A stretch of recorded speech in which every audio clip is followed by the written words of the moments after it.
Welcome back to 26 North Halsted. I'm joined today by Michal Muhammad from the Chicago Urban League's Male Involvement Program. We've been talking about some of the issues facing fathers in the communities, fathers that aren't necessarily at this point fulfilling their role as fathers. And you brought up the issue of gender roles in the household. And I was wondering, in our society, through the media and through all this other stuff, there are a lot of agendas out here.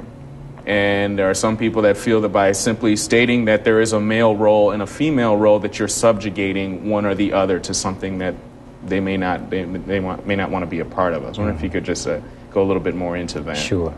So everything has to be taken within a context. And, I mentioned the word control. A man is not one who controls the household and giving orders when he walks in the door. You have to be able to control the situation with your mind, meaning that the wisdom in your mind can make or can influence my children or my wife that, okay, what he's saying is correct, because I can logically say that, this is the way that we should go. And if that is what is going on, then that's how you control a household. If you don't know and your wife knows, then you better let her control until you know, and work together. But the gender role, it's interesting, because whenever you really try to peg one or the other and say that this is a man's role, this is a female's role, we're social beings, and we take on, we have the male and the female in us. So we shouldn't really try to pigeonhole ourselves or others and say this is what you have to be as a man. But I think that one of the things that is necessary is the man does have a innate knowing that he's responsible to provide. He's responsible to maintain, and that's a part of our nature. You can't get away from that. However, the manner in which you do it has a lot to do with what people see and define as a gender role. Well, as far as the issue of fatherless children or children who have households where the mother and father aren't together, there's a certain aspect to that certainly falls on the responsibility of young women in their role in society as well, and how they carry themselves. They got in this situation together. I was wondering if you could talk about what is the female role in all this? Well, the nature of the female is a nurturer. The nature of the female, and that's pretty much where we have to start, is one who gives care. She's the one, she has the biological equipment to carry the child, and she's the first teacher of the child, and she's the first provider in terms of the physical sustenance for the child. And so men, we have to respect that.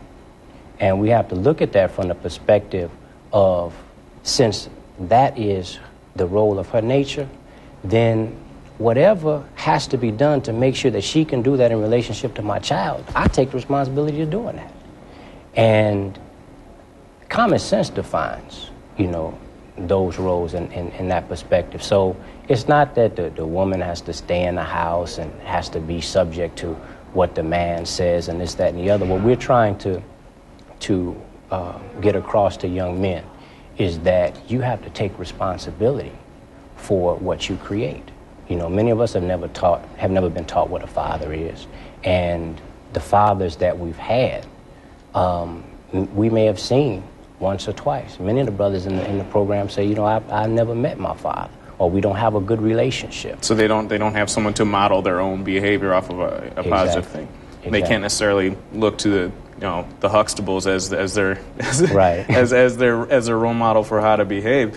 Now, taking in consideration this idea of the responsibility of the father in the household, in the larger context of working within a system in which institutionalized and social racism is perhaps, arguably the biggest problem facing all of society today in terms of its impact on people.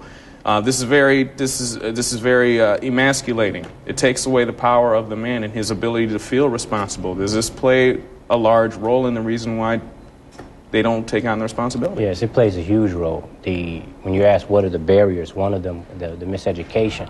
The next and the biggest need that brothers come into the program for is employment.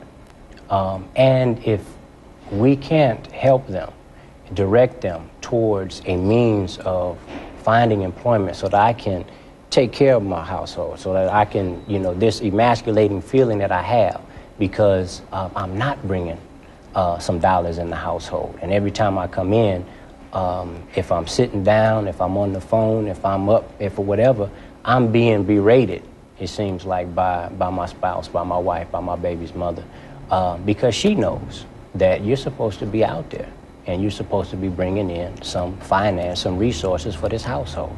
So it's a big barrier in terms of employment, of how do you take a person who has not been properly educated, who may have opted out of the educational system, and plug them back in a way that you can give them usable job skills and training that they can take and secure employment, gainful employment from.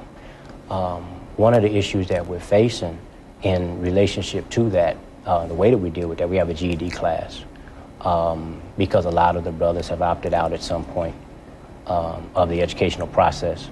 So we deal with that in terms of GED. We also help to refer people to our own employment agency at the Urban League and to others who are able to give employment job readiness training.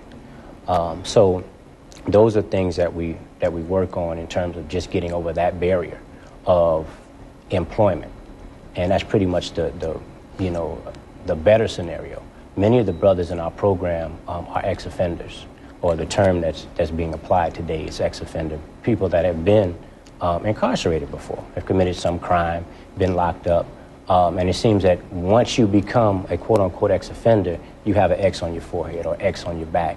And it is extremely difficult to go through the regular channels of employment and become employed. It's not impossible, not at all. So many have done it. However, it's much more difficult than someone who has not ever been convicted of a crime before. Because the idea for the employer is, well, if you committed a crime before, you're going to do it in my place of business or something like that. They just don't want to hire you. Exactly, and it's a legitimate thought. It's a legitimate concern when an employer, because you always, if you have a resume, you're going to look at a person's resume, you look at their background so that you know what they've been doing, where they've been. Is this an honest, trustworthy person? However, there is a disparity that really what we're dealing with is institutional racism. But actually, why don't we take a break right now? When we get back, we'll get further into this. We'll be right back.